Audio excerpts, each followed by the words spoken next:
Sa isang maliit na baryo, sa lalawigan ng Batangas, naninirahan si Ramon, isang mahirap na sabungero na kilala sa kanyang kababaang loob at matatag na prinsipyo sa buhay. 32 taong gulang na siya, ngunit nananatiling payak ang pamumuhay. Ang kanyang maliit na kubo ay yari sa kawayan at pawid. Nakatayo sa gilid ng bukirin na kanyang inaalagaan tuwing wala siyang laban sa sabungan. Matagal nang yumao ang kanyang mga magulang. Simula noon ay siya na lamang mag-isa sa buhay, kasama ang iisang alaga niyang tandang na pinangalanan niyang Kidlat. Hindi pangkaraniwang tandang si Kidlat. Bagaman payat at hindi gaanong kahanga-hanga ang itsura, taglay nito ang kakaibang tibay at bilis na bihirang makita sa ibang manok panabong. Maraming beses nang inalok si Ramon ng malaking halaga kapalit ng kanyang alaga. Ngunit lagi niya itong tinatanggihan. Para kay Ramon, hindi lamang manok si Kidlat. Ito ang kasama niya sa lahat ng pagsubok. Tuwing madaling araw ay gumigising siya upang sanayin ito. Dinadala niya sa malawak na damuhan upang palakasin ang mga pakpak at paa. Pinapakain niya ito ng pinakamasustansyang pagkain na kaya ng kanyang maliit na kinikita. Kahit kapos sa buhay, inuuna pa rin niya ang kapakanan ng kanyang alaga. Darating din ang araw natin, Kidlat. Malumanay niyang sambit habang hinahaplos ang balahibo nito. Tahimik lamang na tumilaok ang tandang na tila nauunawaan ang kanyang sinasabi. Ngunit hindi naging madali ang buhay para kay Ramon. Sa tuwing sasali siya sa mga maliliit na derby sa Karatig Bayan, madalas siyang maliitin ng mga mayayamang sabungero. Isa na rito ang kilalang si Don Emilio Villarreal. Si Don Emilio ang pinakamayaman at pinakamakapangyarihang sabunghero sa buong lalawigan. Nagmamay-ari siya ng malawak na palaisdaan, mga paupahang gusali at isang malaking farm ng mamahaling manok panabong.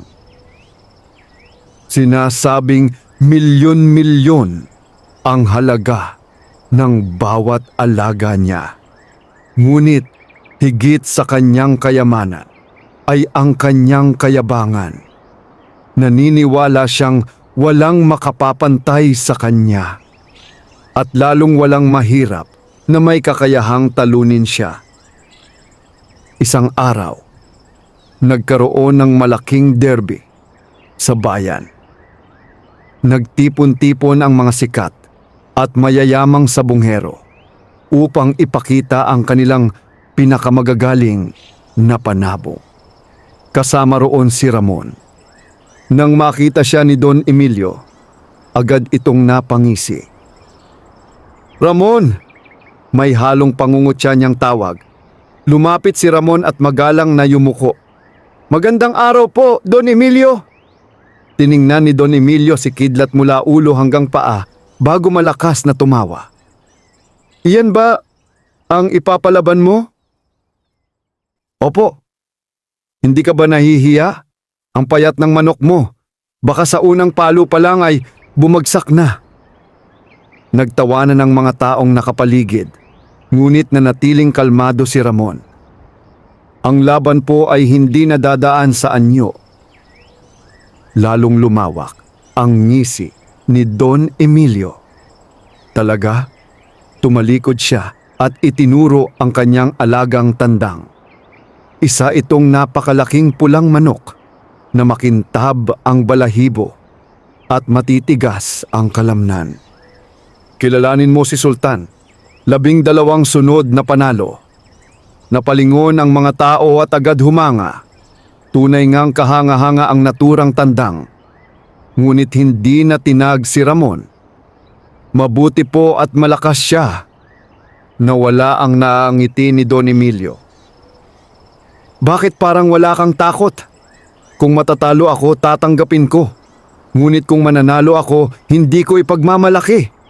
Biglang natahimik ang paligid. Napasingkit si Don Emilio. Hindi niya nagustuhan ang kumpiyansa ni Ramon. Sa kanyang isip ay dapat alam ng mahirap ang kanyang lugar. Dapat ay yumuyuko ito sa mayaman. Ngunit iba si Ramon. Tahimik ngunit matatag. Mula noon ay nagsimula ng mainis si Don Emilio sa kanya. Makalipas ang ilang araw ay nagdaos muli ng laban sa maliit na sabungan. Mas marami ang nanunood dahil balitang muling sasabak si Kidlat. Marami ang nag-aabang sa pagkatalo nito. Ngunit laking gulat ng lahat nang mabilis nitong pabagsakin ang kalabang tandang. Sunod-sunod pa ang mga naging panalo ni Ramon. Unti-unting sumikat ang pangalan niya.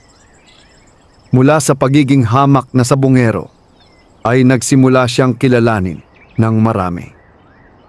Ngunit habang lumalakas ang kanyang pangalan, lalo namang tumitindi ang galit ni Don Emilio.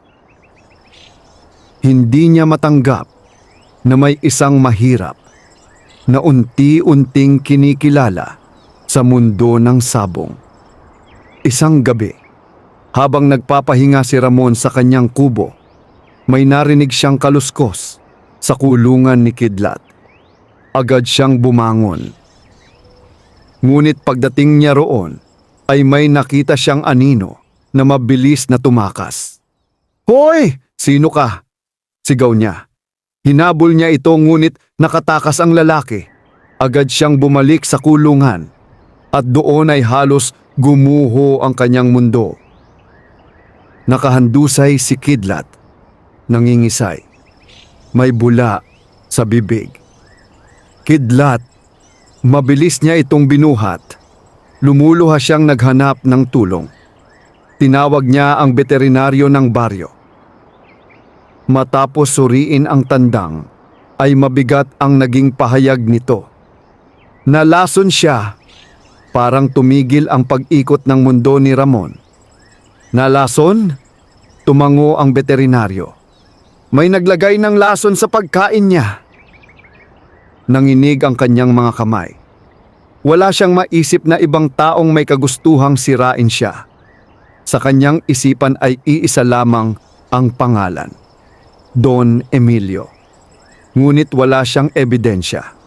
At kahit meron man, sino ba naman siya para kalabanin ang pinakamayamang tao sa lalawigan? Buong gabi siyang nagbantay kay Kidlat. Hindi siya kumain. Hindi siya natulog.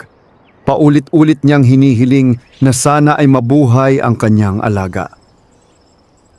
Pagsikat ng araw, mahina, ngunit unti-unting gumalaw si Kidlat. Napaluha si Ramon sa tuwa. "Buhay ka!" Mahigpit niya itong niyakap at sa sandaling iyon ay nangako siya sa sarili. Hindi siya uurong, hindi siya matatakot at darating ang araw. Haharapin niya si Don Emilio sa pinakamalaking derby sa lalawigan. Hindi para sa kayamanan, hindi para sa kasikatan, kundi upang patunayan na ang dangal, sipag, at kabutihan ay higit na mahalaga kaysa kayamanan at kayabangan. Hindi niya alam na si Don Emilio ay may mas mabigat pang binabalak. At ang laban na kanyang papasukin ay hindi lamang tungkol sa sabong, kundi tungkol sa buhay. Lumipas ang ilang linggo matapos malason si Kidlat. Bagaman nakaligtas ang kanyang pinakamamahal na tandang, hindi nawala sa isip ni Ramon ang nangyari noong gabing iyon. Alam niyang hindi iyon aksidente. May taong gustong sirain ang kanyang pangarap bago pa man siya tuluyang makilala sa mundo ng sabong. Ngunit sa halip na panghinaan ng loob, lalo lamang tumatag ang kanyang loob. Araw-araw ay mas maaga siyang gumigising upang sanayin si Kidlat. Pinatatakbo niya ito sa malawak na damuhan. Pinapalipad ng paulit-ulit upang lumakas ang mga pakpak at maingat na pinapakain ng piling mga butil at halamang nakatutulong sa pagpapalakas ng katawan. Habang pinagmamasdan niya ang unti-unting pagbabalik ng dating sigla ni Kidlat, unti-unti ring nabubuo sa kanyang puso ang isang malaking pangarap. Ang makalaban si Don Emilio. Hindi para gumanti, kundi para ipakita na hindi nasusukat ng kayamanan ang tunay na halaga ng isang tao. Samantala, sa napakalaking mansyon ng mga Villarreal, galit na galit si Don Emilio.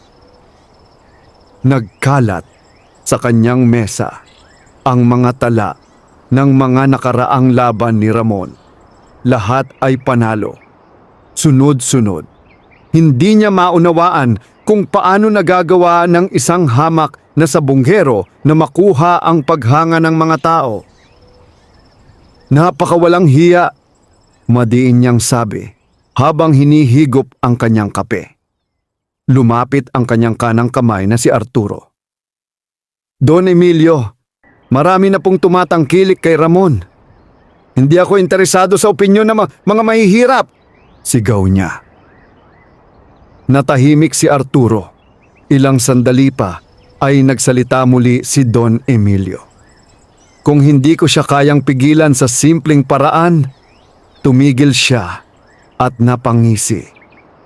Wawasakin ko ang kanyang pangalan. Kinabukasan, isang balita ang kumalat sa buong lalawigan. Magkakaroon ng pinakamalaking derby ng taon. Ang gantimpala ay 5 milyong piso at isang gintong tropeo na sumisimbolo sa pagiging pinakamahusay na sabunghero sa buong lalawigan.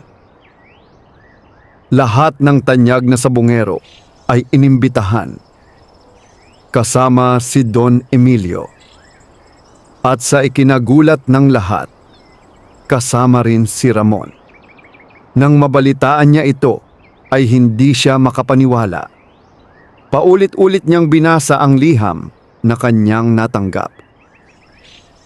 Totoo nga, isa siya sa mga kalahok.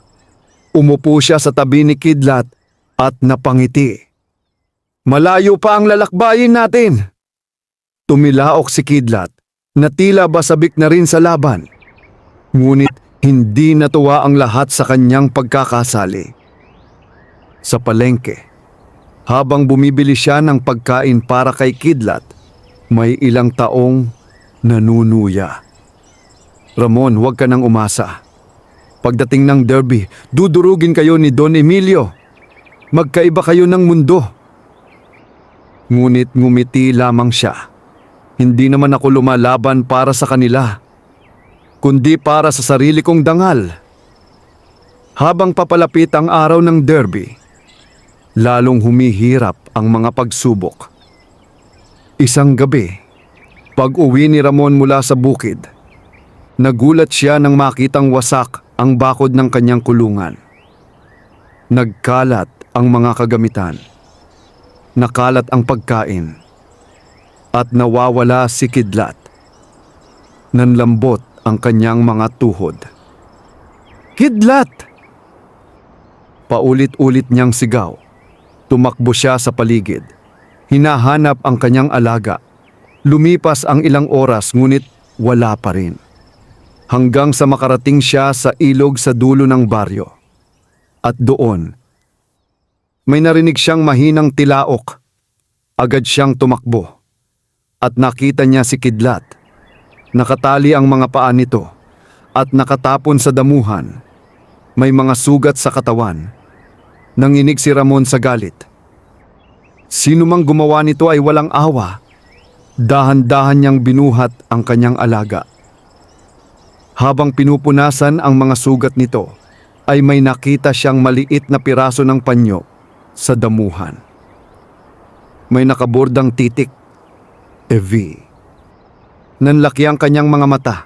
Alam niya kung sino ang may mga inisyal na iyon. Emilio Villarreal. Kinabukasan ay nagtungo siya sa mansyon ni Don Emilio. Ito ang unang pagkakataong kusa siyang humarap dito. Pagdating niya ay agad siyang hinarang ng mga gwardya. "Ano ang pakay mo?" "Kakausapin ko si Don Emilio." Lumabas si Don Emilio mula sa kanyang malaking bahay. Nakasuot ito ng mamahaling Amerikana at may hawak na baso ng alak. Nang makita si Ramon ay ngumiti ito. "Anong sadya mo rito?" Ipinakita ni Ramon ang panyong nakita niya. "Ikaw ba ang nasa likod ng pananakit kay Kidlat?" Napahalakhak si Don Emilio. "May ebidensya ka ba? Sabihin mo ang totoo." Unti-unting lumapit si Don Emilio at malamig siyang tiningnan sa mata. "Makinig kang mabuti, Ramon. Hindi kita kailangang sirain. Dahil kahit kailan ay mananatili kang mahirap. Nakatadhana kang yumuko sa mga katulad ko." Nanikip ang dibdib ni Ramon, ngunit pinigil niya ang kanyang galit. "Hindi pera ang sukatan ng pagkatao." Napangisi si Don Emilio. "Magaling. Pero sa derby," tumigil siya at dahan-dahang nagsalita. "Sisiguraduhin kong masisira hindi lamang ang manok mo, kundi pati ang pangarap mo." Tahimik na umalis si Ramon. Ngunit habang naglalakad pa uwi, ay mas lalong tumitibay ang kanyang paninindigan. Hindi siya uurong. Hindi siya matatakot. At kung kinakailangan niyang harapin ang pinakamakapangyarihang tao sa lalawigan, gagawin niya. Dahil alam niyang ang tunay na laban ay hindi lamang tungkol sa panalo sa sabungan. Ito ay laban ng dangal, laban ng prinsipyo, at laban ng isang mahirap na tumatangging magpasakop sa kayabangan ng mayaman. Ngunit hindi niya alam na may isang lihim na matagal nang itinatago si Don Emilio. Isang lihim na may kaugnayan sa pagkamatay ng kanyang mga magulang. At kapag nalaman niya ang katotohanan, magbabago ang lahat. Hindi mapakali si Ramon matapos ang paghaharap nila ni Don Emilio. Habang naglalakad siya pauwi mula sa mansyon ng mayamang sabunghero, paulit-ulit na umaalingaw-ngaw sa kanyang isipan ang mga salitang binitiwan nito. Hindi siya natakot sa pagbabanta, ngunit may kakaibang pakiramdam siyang hindi maipaliwanag. Parang may lihim na matagal nang itinatago, at pakiramdam niya, siya mismo ang sentro nito.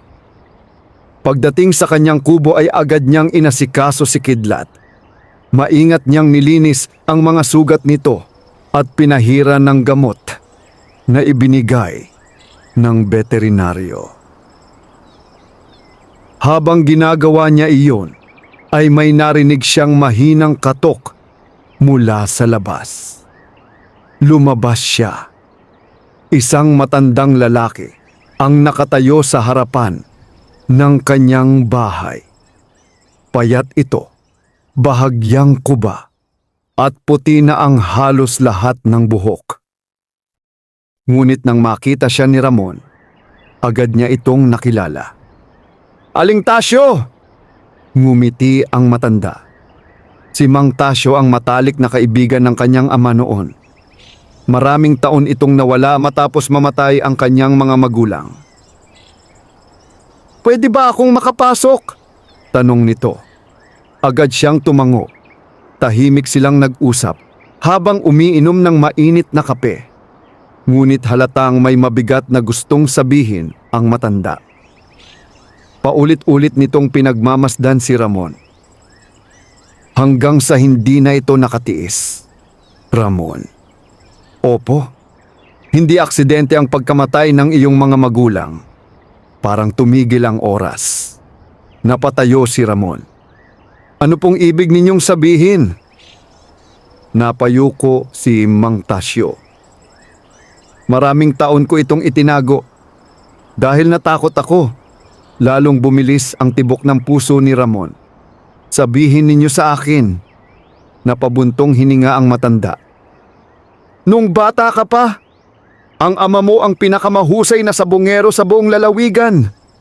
Nanlaki ang mga mata ni Ramon. Hindi niya alam iyon. Hindi kailanman ikinuwento sa kanya ng kanyang mga magulang ang kanilang nakaraan. Mas mahusay pa siya kay Don Emilio. At yun ang hindi matanggap ni Emilio. Nagsimulang manginig ang mga kamay ni Ramon. Ikinuwento ni Mang Tasyo ang lahat. Maraming taon na ang nakararaan ay magkaibigan sina Ricardo, ang ama ni Ramon at Emilio Villarreal. Pareho silang nangangarap. Pareho silang mahilig sa sabong. Ngunit habang lumilipas ang panahon, lumabas ang tunay na ugali ni Emilio. Naging sakim, mapagmataas, at handang gawin ang lahat upang manalo. Sa pinakamalaking derby noon, ay tinalo ni Ricardo si Emilio sa harap ng libo-libong tao. Nawasak ang pride ni Emilio. At mula noon, nagsimula ang kanyang galit. Ilang buwan matapos ang laban ay nasunog ang bahay ni na Ricardo. Nasawi ang asawa nito. At si Ricardo ay natagpo ang wala ng buhay malapit sa ilog. Tanging si Ramon lamang ang nakaligtas. Dahil nailayo siya ni Mang Tasyo bago pa lumaki ang apoy. Napaluha si Ramon. Hindi siya makapaniwala. Buong buhay niyang inisip na aksidente lamang ang lahat. Ngunit ngayon, may posibilidad na may kagagawan si Don Emilio. Sigurado po ba kayo? Nanginginig niyang tanong. Tumango si Mang Tasyo. Narinig ko mismo ang pag-uusap nila noon. Gusto kitang ilayo sa panganib kaya hindi ko sinabi. Tumahimik ako at iyon ang pinakamalaking pagkakamali ko. Tumulo ang luha ng matanda. Hindi nakapagsalita si Ramon. Unti-unti niyang naalala ang lahat. Ang malamig na tingin ni Don Emilio. Ang paulit-ulit nitong pagbabanta. Ang pagkamuhi nito sa kanya. Hindi pala iyon simpleng inggit. May mas malalim na dahilan. Anak siya ng lalaking minsang nagpabagsak sa kayabangan ni Don Emilio. Kinabukasan ay nagtungo siya sa libingan ng kanyang mga magulang. Lumuhod siya sa harapan ng kanilang puntod. Mahigpit niyang kinuyom ang kanyang mga kamay. Kung totoo man ang lahat, hindi ako gaganti sa maling paraan. Hindi ko dudungisan ang pangalan ninyo. Pero ipaglalaban ko ang katotohanan. Tumulo ang kanyang mga luha. Matagal siyang nanatili roon. Samantala, sa mansyon ni Don Emilio. Dumating si Arturo na halatang balisa. Don Emilio, ano iyon? Bumalik na po si Mang Tasyo. Biglang nagbago ang mukha ng mayamang sabonghero. Hindi maaari. At nakita siyang kausap si Ramon. Maring ibinagsak ni Don Emilio ang hawak niyang baso. Nagkalat ang mga bubog sa sahig. Matagal siyang natahimik. Pagkatapos ay malamig siyang ngumiti. Kung ganoon, panahon na upang tuluyang patahimikin ang mga taong iyon. Kinagabihan, habang nagpapahinga si Ramon, ay may narinig siyang yabag sa paligid ng kanyang kubo. Agad siyang tumayo. Kinuha niya ang itak na gamit niya. Sa bukid, tahimik siyang sumilip sa bintana at nakita niya 3 armadong lalaki palapit sa kanyang bahay. Nanlaki ang kanyang mga mata at sa sandaling iyon ay naunawaan niya. Hindi siya titigilan ni Don Emilio. Hindi lamang ang kanyang pangarap ang gustong wasakin nito, kundi pati ang kanyang buhay. Tanging liwanag ng buwan ang nagbibigay ng aninag sa paligid ng maliit na kubo ni Ramon. Tahimik ang buong baryo, ngunit sa kanyang dibdib ay malakas ang pintig ng kaba at babala. Mula sa maliit na siwang ng bintana ay nakita niya ang 3 lalaking unti-unting lumalapit. Nakatakip ang kanilang mga mukha. May hawak na mga kahoy at patalim. Hindi na niya kailangang hulaan kung sino ang nagpadala sa kanila. Mabilis niyang isinara ang bintana at lumapit sa kulungan ni Kidlat. "Huwag kang mag-alala," bulong niya sa tandang. "Hindi kita pababayaan." Ilang sandali pa ay narinig niya ang malakas na pagtulak sa pintuan. "Ramon! Lumabas ka!" Sigaw ng isa. Tahimik lamang siya. Muli nilang sinipa ang pintuan. Ngunit matibay ang pagkakasara nito. Naghintay si Ramon ng tamang pagkakataon.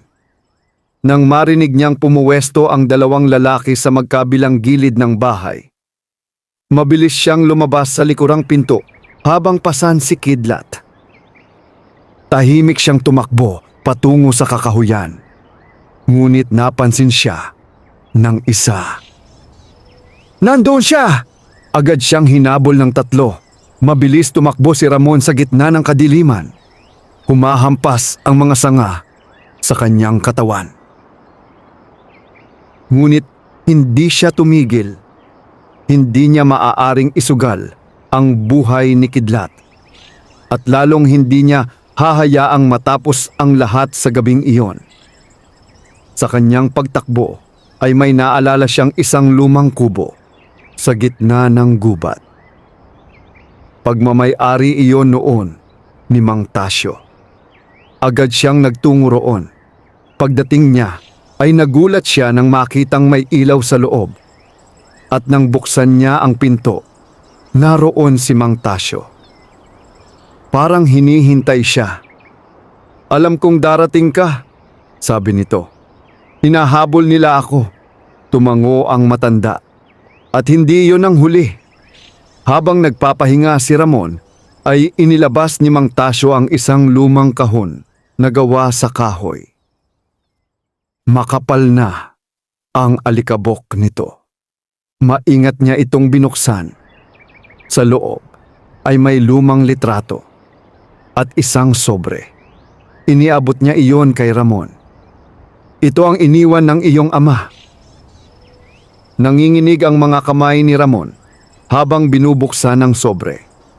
Nakasulat doon, "Anak, kung binabasa mo ito, ibig sabihin ay wala na kami ng iyong ina. Kung sakaling mangyari iyon, tandaan mong huwag pairalin ang galit. May mga taong sisira sa iyo, ngunit ang tunay na lakas ay hindi nasusukat sa paghihiganti, kundi sa kakayahang manatiling mabuti kahit nasasaktan." Hindi napigilan ni Ramon ang pagluha. May isa pang papel sa loob ng sobre. At ito ang lalong ikinagulat niya. Isa itong kasulatan ng pagmamay-ari ng lupa. Napakalawak na lupain at nakapangalan iyon sa kanyang ama. "Anong ibig sabihin nito?" tanong niya. Napabuntong hininga si Mang Tasio. "Ang lupang kinatitirikan ngayon ng malaking farm ni Don Emilio. Tunay na pag-aari ng iyong pamilya." Parang tumigil ang kanyang paghinga.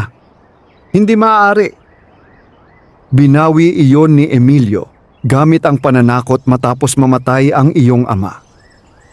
Nanlaki ang mga mata ni Ramon.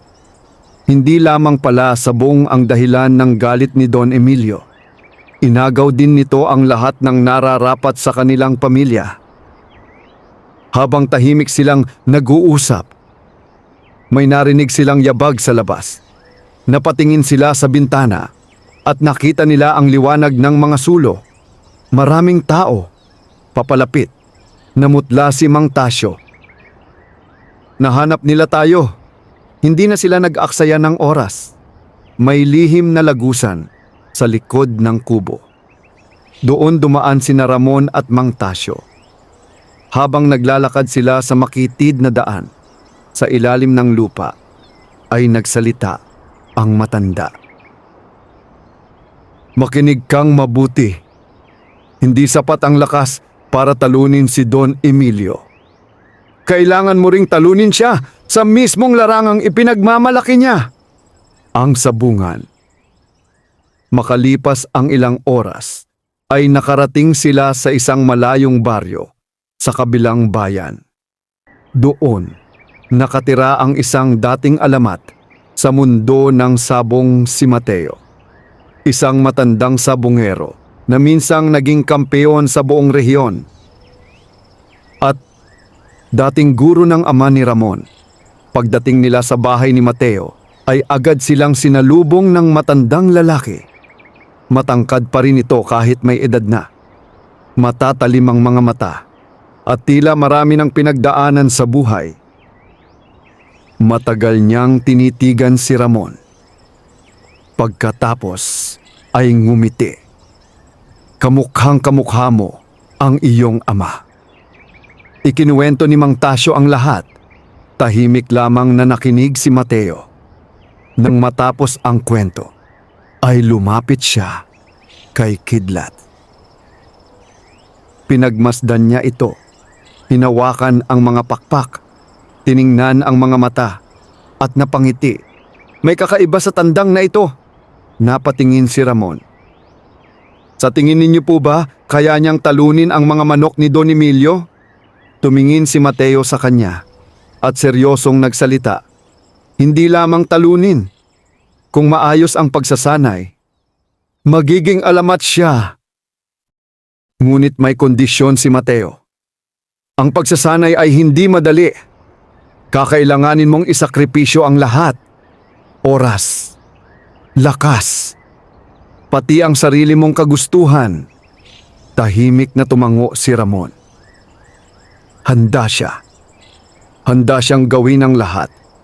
Hindi para maghiganti, kundi upang ipaglaban ang dangal ng kanyang pamilya.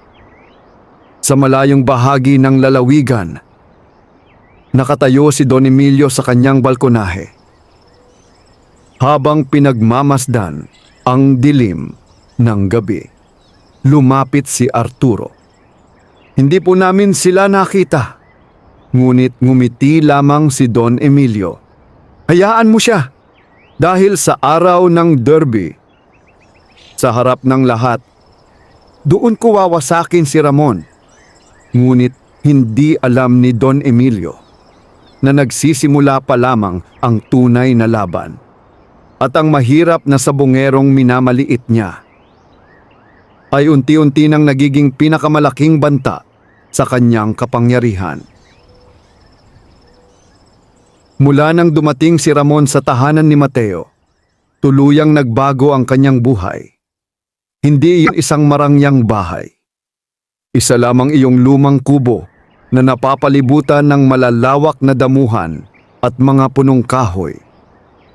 Ngunit para kay Ramon, ang lugar na iyon ay naging pugad ng pag-asa at bagong simula. Sa unang araw pa lamang, ay agad nang sinabi ni Mateo ang pinakamahalagang bagay na dapat niyang tandaan.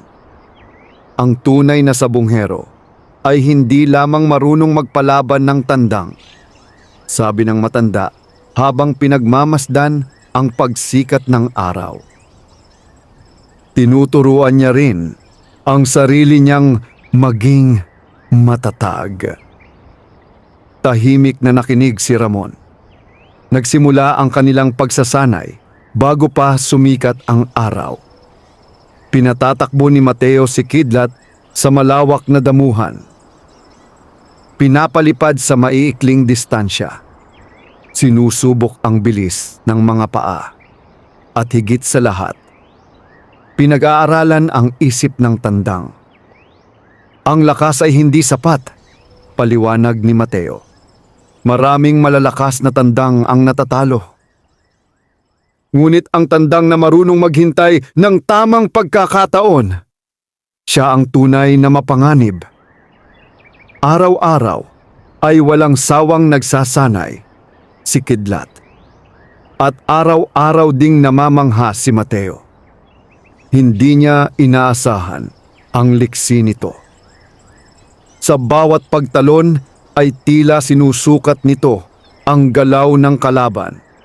Sa bawat pag-atake ay may bilis at eksaktong tiyempo. Minsan ay napailing si Mateo habang nakatingin dito. Katulad siya ng ama mo. Napatingin si Ramon. Talaga po, tumango ang matanda. Si Ricardo ay hindi rin malakas sa umpisa. Ngunit siya ang pinakamatalino sa lahat. Habang lumilipas ang mga araw, ay lalo pang nakikilala ni Ramon ang kanyang ama sa pamamagitan ng mga kuwento ni Mateo. Kung paano nito tinalo ang mga tanyag na sabungero, kung paano ito tumulong sa mga mahihirap, at kung paano nito piniling maging mabuting tao sa kabila ng kanyang tagumpay. Lalong tumibay ang paghanga ni Ramon. At lalo niyang ninais na maibalik ang magandang pangalan ng kanilang pamilya. Ngunit habang abala siya sa pagsasanay, may lihim namang kumikilos si Don Emilio. Sa kanyang malawak na farm ay pinagmamasdan niya ang pinakamalakas niyang tandang. Ang bagong alas niya, isang dambuhalang pulang tandang na halos hindi pa natatalo. Tinawag niya itong hari ng dugo. Matangkad, napakalakas, at sinanay sa pinakamalulupit na paraan. Lumapit si Arturo. Don Emilio, sigurado po ba kayong ito ang ipapalaban ninyo? Ngumisi si Don Emilio. Hindi lang ito mananalo. Dudurugin nito si Kidlat. Ngunit hindi pa roon natatapos ang kanyang plano. Mula sa kanyang bulsa ay inilabas niya ang isang maliit na bote. May lamang malinaw na likido. Kapag hindi gumana ang lakas, bakit hindi natin tulungan ang kapalaran? Napatingin si Arturo sa bote. At biglang namutla. Delikado po yan. Kung may makaalam, hindi sila makakaalam. Malamig ang tinig ni Don Emilio. At sa mga mata nito ay walang bahid ng awa. Samantala, isang gabi habang nagpapahinga si Ramon ay lumapit sa kanya si Mateo. May dala itong isang lumang kahon. Dumating na ang panahon. Maingat niyang binuksan iyon. At sa loob ay naroon ang lumang pares ng tari ng kanyang ama. Makintab pa rin kahit lumipas ang maraming taon. Tahimik na hinawakan iyon ni Ramon. Parang naramdaman niya ang presensya ng kanyang ama. Ang mga taring ito ang ginamit niya sa huling laban niya, sabi ni Mateo. At nais kong ikaw ang magmana, na puno ng emosyon ang kanyang dibdib. Ipagmamalaki ko po siya. Lumipas pa ang ilang linggo. At dumating din ang araw na matagal nang hinihintay ng lahat. Ang araw ng pinakamalaking derby sa lalawigan. Mula sa iba't ibang bayan ay nagsidatingan ang mga tao. Punong-puno ang sabungan. May mga negosyante, may mga politiko, may mga tanyag na sabungero at higit sa lahat, naroon si Don Emilio Villarreal. Suot ang mamahaling Amerikana at napapalibutan ng mga tagahanga. Habang naglalakad siya, ay parabang siya na ang siguradong kampeon. Ngunit biglang nagbago ang ingay ng mga tao. May isang lalaking papasok sa tarangkahan. Simple lamang ang kasuotan, kasama ang isang matandang lalaki. At pasan ang isang tandang na matikas ang tindig. Si Ramon at si Kidlat, nagbulungan ang mga tao. Siya iyon, ang mahirap na sabungero, ang anak ni Ricardo. Nang makita siya ni Don Emilio ay malamig itong ngumiti. Akala ko hindi ka nasisipot. Diretso siyang tiningnan ni Ramon. Hindi ako tumatakbo sa laban. Lumapit si Don Emilio. At mahina ngunit mariing nagsalita. Pagkatapos ng araw na ito, mawawala ka sa mundo ng sabong. Ngunit hindi natinag si Ramon. Pagkatapos ng araw na ito, malalaman ng lahat ang katotohanan. Naningkit ang mga mata ni Don Emilio. Parang may nais siyang itanong, ngunit hindi na siya nagsalita. Dahil sa mismong sandaling iyon, tumunog ang kampana. Hudyat ng pagsisimula ng pinakamalaking derby. At ang unang pangalan na tatawagin ay ang pangalan ni Ramon. Umaalon ang ingay sa loob ng sabungan habang isa-isang ipinakikilala ang mga kalahok ng pinakamalaking derby sa buong lalawigan. Punong-puno ang mga upuan.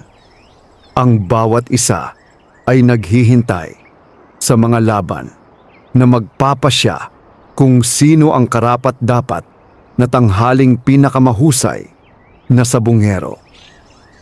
Sa gitna ng malaking arena ay tahimik na nakatayo si Ramon. Mahigpit niyang hawak si Kidlat. Hindi siya nagpadaig sa tensyon.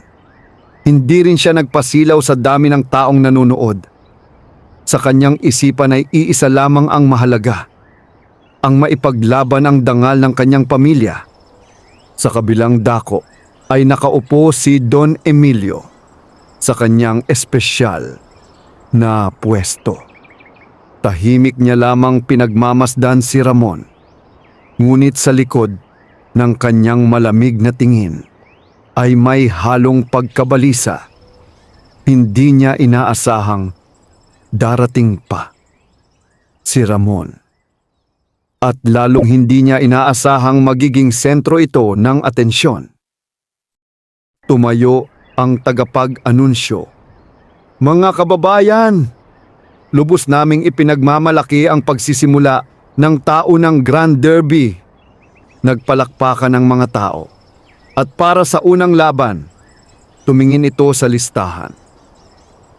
Ramon at ang kanyang tandang na si Kidlat. Lalong lumakas ang sigawan. Marami ang nasasabik. Marami rin ang naghihintay sa kanyang pagkatalo.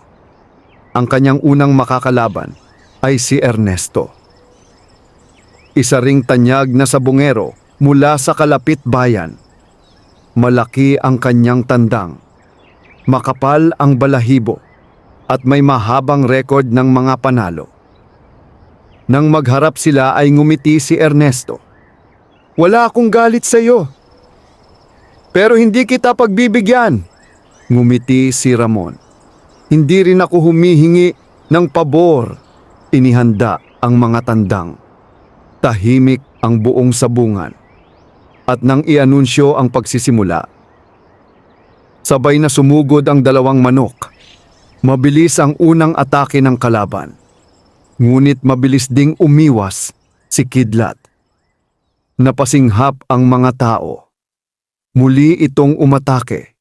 Ngunit tila binabasa ni Kidlat ang bawat galaw. Hanggang sa isang iglap, tumalon ito at eksaktong tumama ang kanyang palo. Bumagsak ang kalabang tandang. Natahimik ang buong arena. Pagkatapos, sumabog ang malakas na sigawan. Panalo si Ramon. Napangiti si Mateo sa gilid. Hindi ka nga nagkamali, Ricardo. Ngunit hindi natuwa si Don Emilio. Mahigpit niyang kinuyom ang kanyang mga kamay. Isa lamang iyon sa mga laban. At naniniwala siyang matatapos din ang swerte ni Ramon. Sunod-sunod ang mga laban. At sa bawat laban, lalong ipinakikita ni Kidlat ang kanyang galing. Hindi siya ang pinakamalaki. Hindi siya ang pinakamalakas. Ngunit siya ang pinakamatalino at pinakamabilis. Isa-isang bumagsak ang mga kalaban. Lumipas ang buong araw at nang matapos ang eliminasyon, 2 pangalan lamang ang natira, Ramon at Don Emilio. Nag-ingay ang buong sabungan. Ito na ang pinakahihintay ng lahat. Ang laban ng mahirap, laban sa mayaman. Ang laban ng anak ng dating kampeon, laban sa lalaking minsang sumira sa kanyang pamilya. Tahimik na naghanda si Ramon. Habang ikinakabit niya ang tari ni Kidlat, ay lumapit si Mateo. Ano man ang mangyari, huwag mong kalilimutan ang itinuro ng iyong ama. Tumango siya. Mananalo tayo ng may dangal. Samantala, sa isang lihim na silid sa likod ng sabungan, lumabas si Don Emilio at sinundan siya ni Arturo. Inilabas niya muli ang maliit na bote. Ngayong gabi, walang makapipigil sa akin. Nagulat si Arturo. Don Emilio, mali po ito. Malamig ang kanyang titig. Hindi ako natatalo. At maingat niyang ipinahid ang likido sa tari ng kanyang tandang na si Hari ng Dugo. Nanginginig si Arturo. Alam niya kung ano iyon. Isang napakalakas na lason. Kahit maliit na sugat lamang, maaaring ikamatay ng kalaban. Sa kabilang dako, walang kamalay-malay si Ramon sa binabalak ng kanyang kalaban. Tahimik niyang hinaplos si Kidlat at bumulong. Isang laban na lang at maibabalik natin ang karangalan ng ating pamilya. Ngunit sa di kalayuan, may isang taong nakakita sa ginawa ni Don Emilio. At ngayon, kailangan niyang magpasya. Mananahimik ba siya o ilalantad ang pinakamadilim na lihim ng pinakamayamang sabungero sa lalawigan? Lumubog na ang araw, ngunit hindi humuhupa ang ingay sa loob ng sabungan. Ang lahat ay nananatili sa kanilang mga upuan, naghihintay sa pinakahihintay na laban ng gabi. Sa unang pagkakataon sa kasaysayan ng Grand Derby, magtatapat ang isang hamak na sabungero at ang pinakamayamang tao sa lalawigan, si Ramon, laban kay Don Emilio Villarreal. Sa gitna ng arena ay tahimik na nakaupo si Ramon. Pinagmamasdan niya si Kidlat habang maingat niyang inaayos ang balahibo nito. Hindi niya alintana ang sigawan ng mga tao. Hindi rin niya iniisip ang premyo. Sa kanyang puso ay iisa lamang ang laman. Ang pangakong ginawa niya sa puntod ng kanyang mga magulang. Samantala, sa likod ng sabungan ay balisang naglalakad si Arturo. Paulit-ulit niyang naaalala ang ginawa ni Don Emilio. Ang lason, ang pandaraya, hindi na niya matiis ang bigat ng kanyang konsensya. Sa loob ng maraming taon ay naging tapat siyang tauhan ni Don Emilio. Ngunit sa unang pagkakataon, pakiramdam niya ay mali na ang kanyang pananahimik. Habang nag-iisip siya, ay may isang taong lumapit, si Mang Tasyo. Matagal siyang tinitigan ng matanda. Hanggang kailan ka mananahimik? Napayuko si Arturo. Wala akong lakas ng loob. Kung magsasalita ako, masisira ang lahat. Tumango si Mang Tasyo. At kung hindi ka magsasalita, may isa na namang inosenteng masasaktan. Natahimik si Arturo. Samantala, tumayo ang tagapag-anunsyo sa gitna ng arena. Mga kababayan, dumating na tayo sa pinakahuling laban. Nagpalakpakan ang buong sabungan. Sa isang panig, ang alamat ng lalawigan. Si Don Emilio Villarreal. Nagtilian ang kanyang mga tagahanga. Pumasok si Don Emilio na may mataas na noo. Bit-bit ang napakalaking tandang na si Hari ng Dugo. At sa kabilang panig, ang hamak ngunit matapang na sabungero. Si Ramon. Mas lalong lumakas ang sigawan. Pumasok si Ramon. Tahimik, matatag, at pasan si Kidlat. Nagkatapat ang dalawa sa gitna. Lumapit si Don Emilio. At bahagyang ngumiti. Huling pagkakataon mo na para umatras. Diretso siyang tiningnan ni Ramon. Hindi ako umatras noon. Hindi rin ngayon. Nawala ang nangiti ni Don Emilio. Habang ikinakabit ang mga tari, ay napansin ni Mateo ang kakaibang kislap sa tari ni Hari ng Dugo. Bahagyang kumunot ang kanyang noo. May kakaiba, ngunit hindi pa siya nakatitiyak. Ilang sandali bago magsimula ang laban. Biglang sumigaw si Arturo mula sa gilid. Tigilan ang laban! Nagulat ang lahat. Napalingon si Don Emilio. At biglang nagdilim ang kanyang mukha. Mabilis na tumakbo si Arturo patungo sa gitna. Hingal na hingal at nanginginig. May laso ng tari ni Hari ng Dugo! Biglang nag-ingay ang buong sabungan. Parang sumabog ang arena sa gulat. Sinungaling! Sigaw ni Don Emilio. Ngunit hindi na napigilan ni Arturo ang sarili. Lahat ng kasamaan mo. Alam ko! Ninakaw mo ang lupain ng pamilya ni Ramon. At ikaw ang nasa likod ng pagkamatay ng kanyang ama. Parang tumigil ang mundo. Nanlaki ang mga mata ng mga tao. Napatingin silang lahat kay Don Emilio. Galit na galit itong lumapit kay Arturo. Ngunit bago pa siya makapagsalita ay sumigaw si Mang Tasio. Totoo ang lahat. Lumapit siya, dala ang lumang mga dokumento at ipinakita sa mga opisyal ng Derby. Ang mga papeles ng lupa, mga lumang kasulatan, at ang liham ni Ricardo. Tahimik ang buong sabungan. Habang isa-isang sinusuri ang mga dokumento, hindi na nakapagsalita si Don Emilio. Sa unang pagkakataon, nakita ng mga tao ang takot sa kanyang mga mata. Lumapit ang pinuno ng Derby. At malamig na nagsalita, Don Emilio Villarreal, ikaw ay idinidiskwalipika. Parang kidlat na tumama ang mga salita. Nang hina ang kanyang mga tuhod, ngunit hindi iyon ang pinakamasakit. Lumapit si Ramon. Hindi galit ang nasa kanyang mukha, kundi lungkot. Bakit ninyo ginawa iyon? Tahimik si Don Emilio.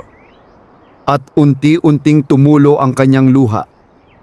Sa unang pagkakataon, matapos ang maraming taon, nawala ang kanyang kayabangan. Natalo ako noon sa iyong ama. Mahina ang kanyang boses. Hindi ko matanggap. Kaya hinayaan kong lamunin ako ng inggit. Napayuko siya. At habang lumilipas ang panahon, lalo akong naging masama. Tahimik na nakinig si Ramon.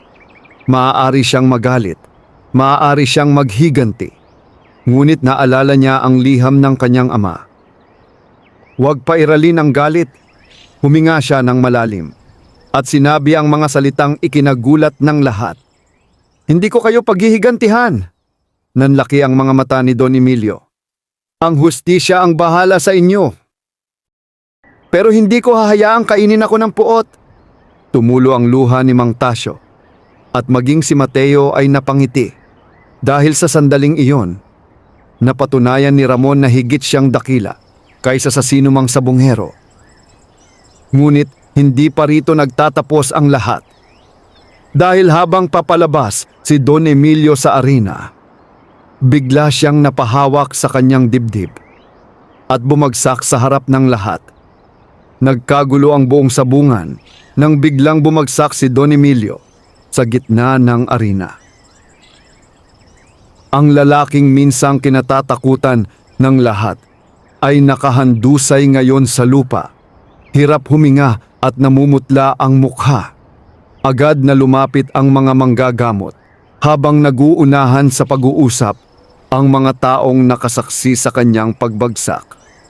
Ngunit si Ramon ay nanatiling nakatayo. Tahimik.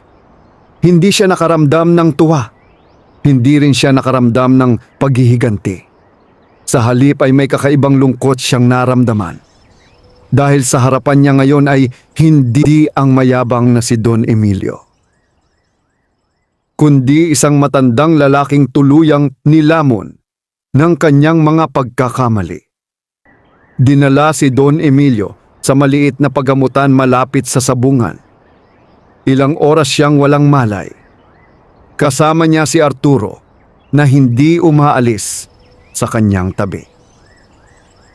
Habang nasa labas naman ay naghihintay sina Ramon, Mang Tasio at Mateo. Tahimik ang lahat hanggang sa lumabas ang manggagamot. "Nakaligtas siya!" sabi nito.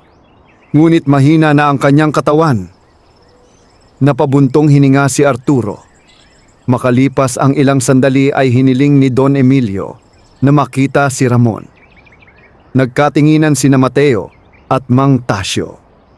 Ngunit si Ramon ay tahimik na tumango. Pumasok siya sa silid. Mahina na si Don Emilio, malayo sa dating matikas at mapagmataas na lalaki. Mabagal siyang huminga at nang makita si Ramon ay unti-unti siyang napaluha. "Hindi ko akalaing darating ang araw na ito."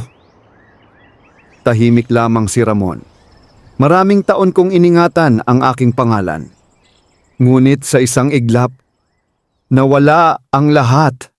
Nanginginig ang kanyang tinig. "At ako rin ang may kasalanan." Matagal na natahimik ang silid. Pagkatapos ay dahan-dahang nagsalita si Don Emilio. Totoo ang sinabi ni Mang Tasio. Nanlaki ang mga mata ni Ramon. "Ako ang dahilan ng pagkasira ng inyong pamilya." Napapikit ito at tila bawat salita ay isang mabigat na parusa. "Hindi ko sinadyang mamatay ang iyong mga magulang. Gusto ko lamang silang takutin." Ngunit lumala ang lahat. Tumulo ang kanyang mga luha. At habang tumatagal, lalo akong naging alipin ng aking kasakiman. Tahimik na nakinig si Ramon. Masakit marinig ang katotohanan. Ngunit hindi siya nagsalita. Muling nagsalita si Don Emilio.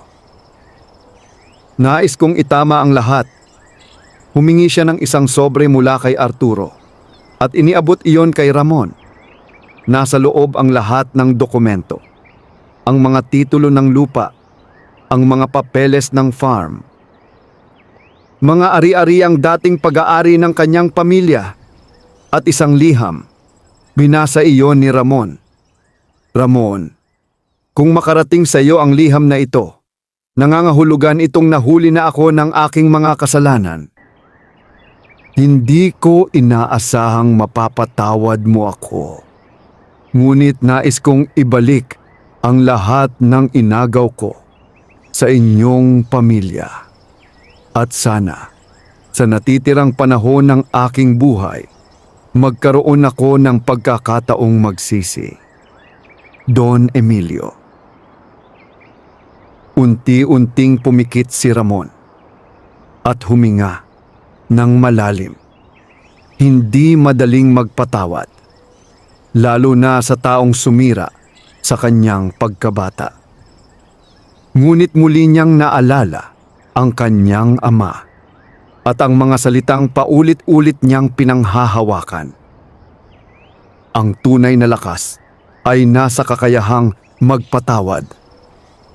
Dahan-dahan siyang lumapit kay Don Emilio at sinabi ang mga salitang hindi inaasahan ng matanda. "Pinapatawad ko kayo." Biglang tumulo ang mga luha ni Don Emilio. Hindi niya inakala na ang anak ng lalaking kanyang sinaktan ang siyang magiging dahilan ng kanyang kapayapaan.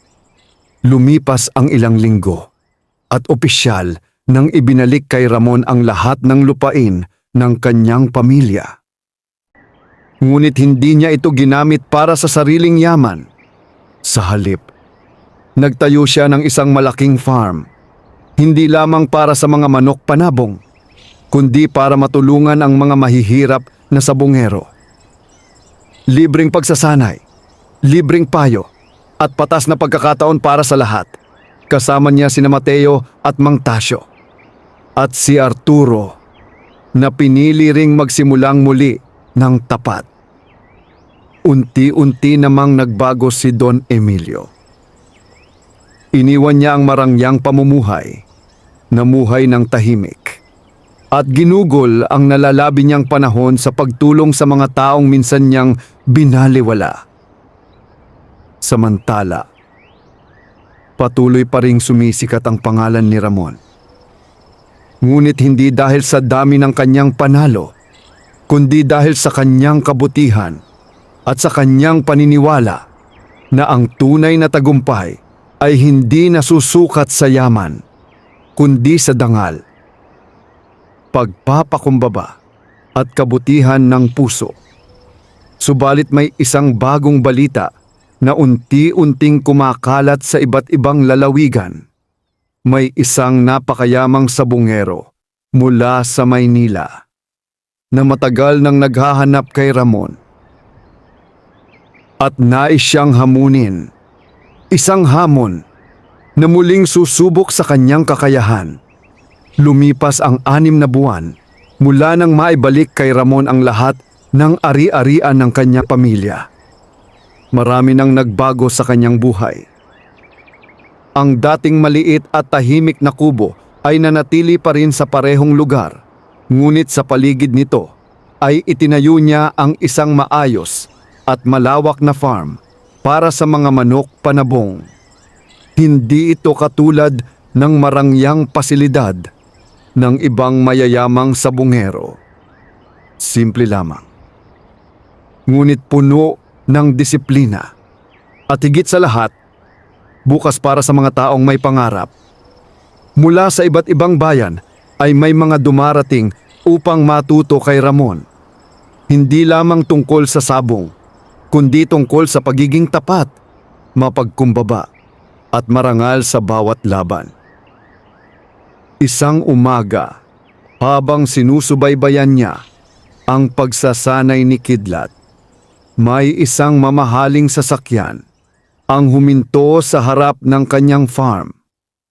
Lumabas mula roon ang isang lalaking nasa 50 taong gulang. Mataas ang tindig. Maayos ang pananamit at halatang mayaman. Kasunod niya ang ilang tauhan na may bitbit na mga kulungan ng mamahaling tandang. Lumapit ito kay Ramon. "Ako si Victor Salazar." Tahimik na nakinig si Ramon. Isa lamang ang alam niya sa pangalang iyon. Isa itong tanyag na sabongero sa buong bansa. At sinasabing walang sino mang nakatatalo sa kanya. Ngumiti si Victor. "Matagal na kitang hinahanap." "Bakit po?" Mahinahong tanong ni Ramon. "Narinig ko ang ginawa mo rito at gusto kong malaman kung totoo ngang ikaw ang pinakamahusay." Tahimik na nagkatinginan ang dalawa. Hindi naramdaman ni Ramon ang kayabangan sa tinig ng matanda. Ngunit malinaw na seryoso ito. "Nais kitang hamunin. Sa loob ng 1 buwan ay gaganapin sa Maynila ang isang pambansang torneo. Lalahok doon ang pinakamahuhusay na sabongero mula sa iba't ibang bahagi ng bansa. at nais ni Victor na doon sila magharap. Nagulat sina Mateo at Mang Tasyo nang marinig ang alok. "Napakalaking laban niyan," sabi ni Mateo. "Hindi lamang pangalan ang nakataya, kundi ang karangalan ng buong lalawigan." Tahimik na nag-isip si Ramon. Hindi niya hinangad ang mas malaking pangalan, ngunit naalala niya ang mga batang tinuturuan niya, ang mga mahihirap na naniniwala sa kanya, at ang pangakong ginawa niya sa sarili. Na ipagpapatuloy niya ang laban ng may dangal. Tinanggap niya ang hamon, ngunit bago umalis si Victor ay may sinabi ito na ikinagulat ni Ramon. "May isa pa akong dahilan kung bakit kita hinanap." Napatingin siya rito. Ngumiti si Victor. "Kilala ko ang iyong ama." Nanlaki ang mga mata ni Ramon. "Marami kaming pinagsamahan noon at may utang akong loob sa kanya." Tahimik siyang nakinig. "Nung nagsisimula pa lamang ako sa sabong, ako ang tinulungan ng iyong ama. Hindi niya ako itinuring na kalaban, kundi kaibigan." Napangiti si Victor habang inaalala ang nakaraan. "Kaya nang mabalitaan kong ang kanyang anak ay lumaking mabuti at marangal, nais kong makita yon sa sarili kong mga mata." Natahimik si Ramon. Habang lumilipas ang panahon, ay mas lalo niyang nakikilala ang kanyang ama. Hindi dahil sa kanyang mga panalo, kundi dahil sa kabutihang iniwan nito sa ibang tao. Ilang araw matapos ang pagbisita ni Victor, isang hindi inaasahang balita ang dumating. Pumanaw si Don Emilio. Tahimik itong namatay habang natutulog. Ngunit bago siya tuluyang pumikit, nag-iwan siya ng isang huling liham para kay Ramon. Binuksan niya ito ng mag-isa at nakasaad doon, "Ramon, hindi sapat ang panahon upang mabayaran ko ang lahat ng aking pagkakamali. Ngunit nagpapasalamat ako dahil pinatawad mo ako. Sa huling pagkakataon, nais kong sabihin na ipinagmamalaki kita. Ikaw ang naging taong hindi ko kailanman nagawang maging." "Emilio." Tahimik na tumulo ang luha ni Ramon. Hindi dahil sa sakit, kundi dahil sa wakas. Natapos na rin ang mahabang kabanata ng galit at puot. Sa araw ng libing ni Don Emilio ay dumalo si Ramon. Maraming nagulat, ngunit para sa kanya, ang pagpapatawad ay hindi lamang salita. Ito ay isang pagpili. Habang papalayo siya sa sementeryo, ay tumingin siya sa langit at ngumiti. Pakiramdam niya ay payapa na rin ang kanyang mga magulang. Ngunit sa nalalapit na torneo sa Maynila, isang mas malaking pagsubok ang naghihintay sa kanya. Dahil si Victor Salazar ay may lihim ding itinatago. At ang hamong ibinigay nito kay Ramon ay hindi lamang tungkol sa sabong, kundi tungkol sa hinaharap na kanyang tatahakin. Dumating ang araw ng paglalakbay ni Ramon patungong Maynila. Kasama niya sina Mateo at Mang Tasyo, pati si Kidlat na ngayon ay higit na mas matatag, mas mabilis at mas mahusay kaysa dati. Ngunit higit sa lahat ng pagbabago ay ang mismong pagkatao ni Ramon. Hindi na siya ang mahirap at tahimik na binatang minamaliit noon. Isa na siyang lalaking hinubog ng pagsubok. At ang pinakamahalagang tagumpay na kanyang natamo ay hindi ang pagyaman o pagsikat, kundi ang kakayahang manatiling mabuti sa kabila ng lahat ng kanyang pinagdaanan. Napakalaki ng sabungan sa Maynila. Naroon ang pinakatanyag na mga sabunghero sa bansa. Milyon-milyong piso ang gantimpala at libu-libong tao ang nanonood. Sa unang pagkakataon ay naramdaman ni Ramon ang bigat ng laban. Ngunit hindi siya natakot dahil dala niya hindi lamang ang pangalan ng kanyang pamilya, kundi ang mga aral na iniwan ng kanyang ama. Sunod-sunod ang naging laban ni Kidlat at muli nitong ipinakita ang pambihirang husay. Isa-isang natalo ang mga malalakas na kalaban hanggang sa dumating ang huling laban. At ang kanyang makakaharap ay walang iba kundi si Victor Salazar. Tahimik na nagkaharap ang dalawa sa gitna ng arena. Ngunit sa pagkakataong ito ay walang kayabangan, walang galit. Pawang paggalang lamang. Ngumiti si Victor. Alam mo ba kung bakit talaga kita hinamon?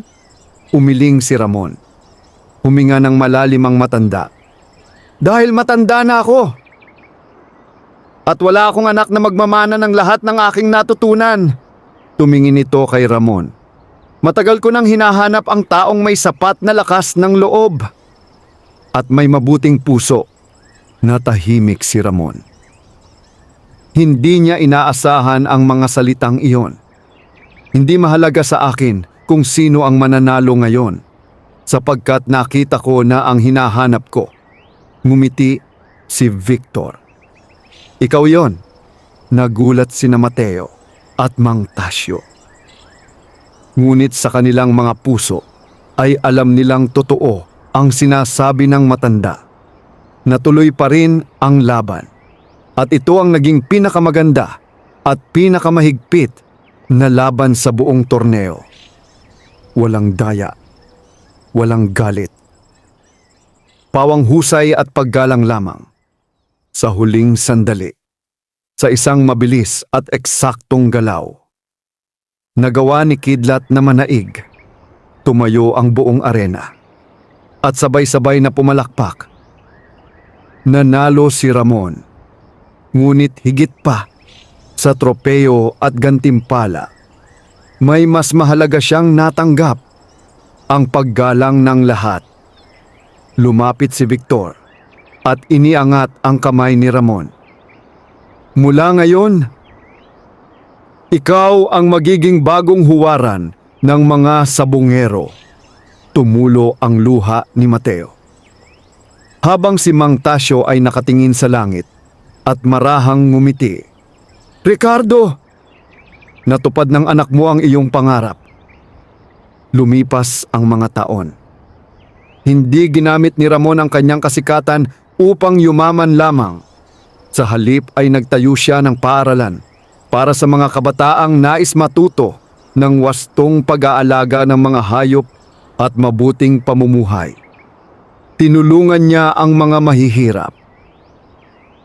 At itinuro ang pinakamahalagang aral na kanyang natutunan sa buhay, na ang tunay na lakas ay wala sa kayamanan, hindi rin sa kapangyarihan, at lalong hindi sa dami ng tagumpay.